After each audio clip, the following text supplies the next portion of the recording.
Alors, le P250 Women Paddle Open à Martigues, c'est un tournoi qui a lieu sur 2 jours. Le premier tournoi féminin de l'histoire de la ville de Martigues qui a été organisé en collaboration avec un bon nombre de sponsors, mais aussi la ville de Martigues. Ce tournoi est un véritable tournant pour le club parce que c'est le premier rendez-vous féminin. Et c'est aussi un tournoi de niveau régional. On a des joueuses qui vont être classées entre la 100e et la 200e place féminine française. L'occasion de voir jouer aussi des régionales de l'étape, comme Carla Greff qui va être un bon exemple, une joueuse âgée de 13 ans, la cadette de ce tournoi, et qui va briller entre guillemets à domicile et qui aura la chance justement de jouer des joueuses qu'on n'a pas l'occasion de voir souvent sur Martigues. C'est très agréable de voir jouer le padel, on est dans un super cadre ici, si on ne sait pas quoi faire ce dimanche, il faut venir, quoi.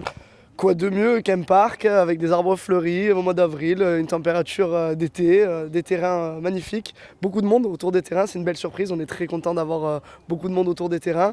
Hâte d'être déjà à demain et de voir les phases finales de super matchs. Donc oui, évidemment, quand on s'ennuie un dimanche après-midi, autant venir à Auguste Baron voir des matchs de paddle. On peut avoir envie de s'y mettre en regardant ça. Est-ce que c'est accessible à tous? Il y a un niveau loisir, il faut pratiquer déjà un sport de raquette, qu'est-ce qu'on peut faire? C'est le sport du moment. On parle des fois d'un effet de mode, moi je vais vous parler plus d'un phénomène de société.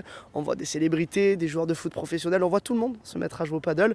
J'ai envie de vous dire que de 7 à 77 ans, on est capable de jouer au paddle, c'est très ludique, une prise en main très facile. Venez essayer tout simplement. Alors qu'est-ce qui fait que c'est si facile? C'est la taille du terrain, c'est la raquette qui ressemble de loin un peu à une raquette de plage.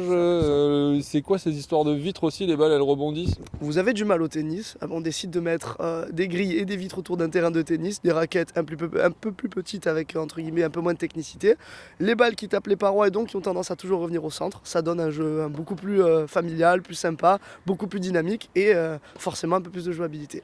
Donc l'étape d'après c'est le club, les coordonnées, on vient quand on veut, comment ça se passe? Alors là pour cette saison, parce qu'on est quand même un peu victime de notre succès, parce que je vois mon président me regarder avec les gros yeux, on est complet pour cette saison, mais l'année prochaine bien évidemment des portes ouvertes, une section junior, une section féminine, on vient essayer des journées portes ouvertes à partir de septembre, on est ravis de vous accueillir pour venir essayer la pratique.